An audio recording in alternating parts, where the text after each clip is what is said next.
As relief talks continue on Capitol Hill, leaders are eyeing a new round of stimulus checks as part of a $900 billion deal.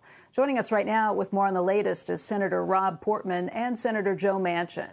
They've been helping spearhead bipartisan efforts to try and get a relief package passed. Of course, Senator Manchin's a Democrat. Senator Portman is a Republican.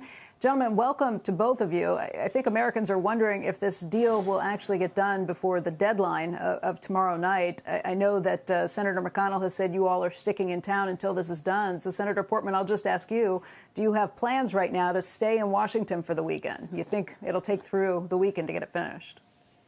Becky, I'm always skeptical at year end here because it tends to get pushed back a little bit. But I think we'll finish up on Saturday. It means we'll probably do something short term on Friday night to deal with the continuing resolution for government shutdown. But I think we'll get it done this weekend.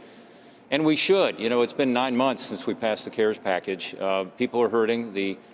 Unfortunately, the coronavirus healthcare crisis has gotten worse, not better recently. And the economy is not as strong as it should be. So we need a bridge between now and when we have the vaccines available. And that's what this is. It's an emergency package to get us through the next few months to the March-April timeframe when we'll actually, hopefully, have the vaccines be widely dispersed and begin to turn the corner on this crisis. Senator Manchin, you and others have said that this needs to be targeted and go to the Americans who are most in need. I guess that means the people who are unemployed at the moment, who don't have those unemployment benefits that have been extended.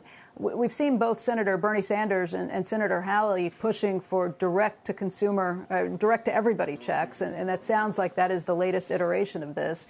Are you okay with that? Sure. Yes, absolutely. Here's the thing. This is the product that we produce.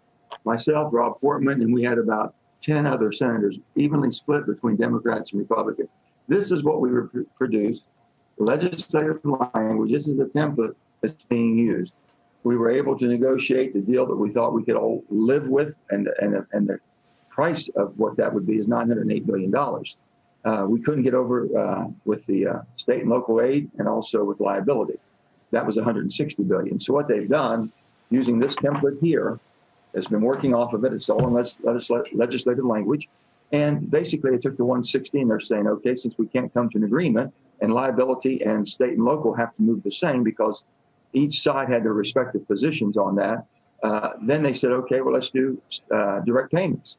And it's going to be a bit smaller. But when you said, are we okay? Absolutely. We always wanted to do direct payments. We thought it stimulates the market, if you will. But the bottom line was we couldn't get over the $900 billion. And I want people to know this is an emergency relief package. This is not a do-all, end-all.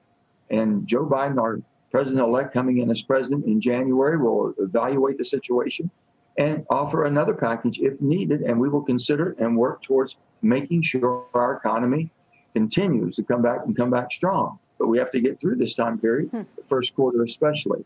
This is a time package basically till April the 1st. That's what we were working under. And I told all those people it's not enough in so many areas and it's too much in other areas where both sides are taking their respective positions. We've got a good balanced package in the bipartisan way. But Senator Manchin, let me just clarify. The reporting that we had heard earlier was that these direct to everyone checks would be coming at the expense of extended unemployment benefits. It sounds like you're saying they're coming instead of the state and local payments. What's the case? Yeah. Yes, I myself personally, and Rob, I want to butt in here.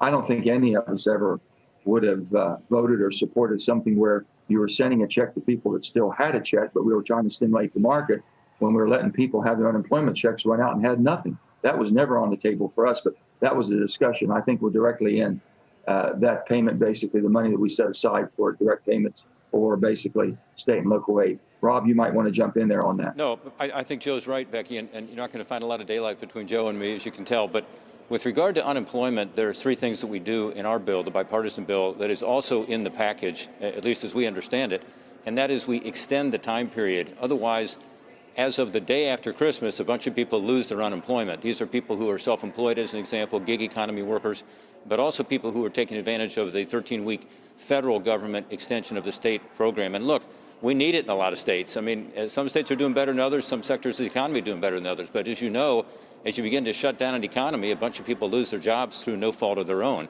Sometimes those shutdowns are because of a government edict in some of our states. Sometimes it's just because the coronavirus numbers are so high that people aren't going out to restaurants or to a bowling alley or a movie theater. So that's what our bill does, is to be sure that that's there. And then second, it provides an additional federal supplement, as we had until August, which is the $300. But it does it for a short period of time. Again, just until we get through this period. This is a bridge to the time when we're going to have vaccines readily available and we can begin to turn the corner on this crisis. Shepard Smith here. Thanks for watching CNBC on YouTube.